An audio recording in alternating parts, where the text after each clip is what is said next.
Hi, my name's Kristin, but my friends call me Dolo. Welcome to my kitchen.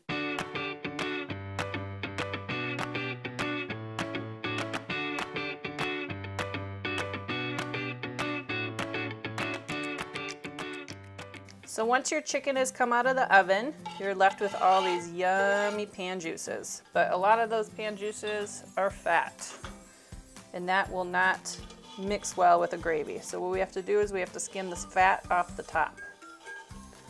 It almost looks like a salad dressing. You know how like when the oil settles away from the vinegar? That's kind of like the same thing here. You're gonna get as much fat off as you can. All right, so what we're gonna do is we're gonna set that aside. You can dump it, don't dump it in the sink. I'm gonna turn our burner on to medium-high heat. Remember that chicken broth we used with the chicken before we roasted it? We're gonna go ahead and put in maybe like 1.5 cups to 2 cups. I'm also gonna put in just a little splash of cider, just for shits and giggles. So you want to go ahead and start trying to scrape up all the yummy brown bits. Those have so much flavor.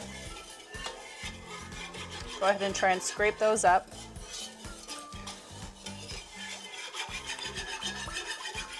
We're gonna let this come to a boil.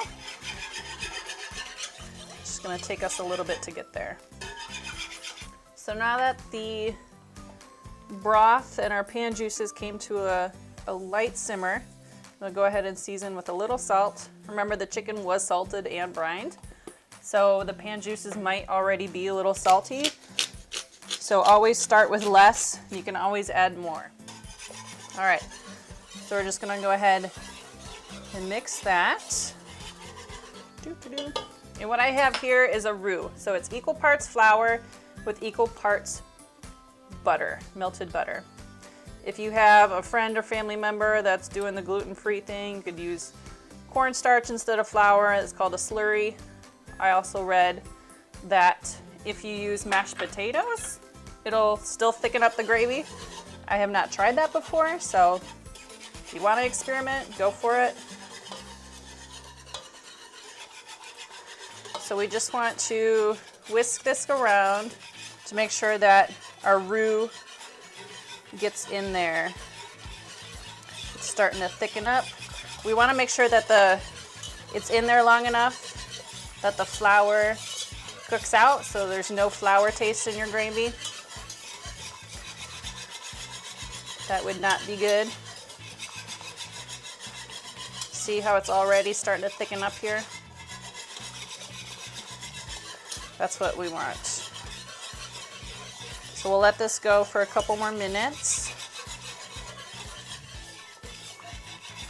I probably make my gravy a little different than most people. Most people put the roux in like right with the pan juices at first, so it has a longer time to cook out. I find it harder to gauge how much roux I actually need with the broth. We're getting there. I'm gonna get a spoon in the meantime. Pass the spoon test. You want it to coat the spoon. I also want to taste it for seasoning. See how it's coating the back of the spoon there? That's what we want. If you head on over to my blog, I have a printable grocery list for you to shop for all of your ingredients.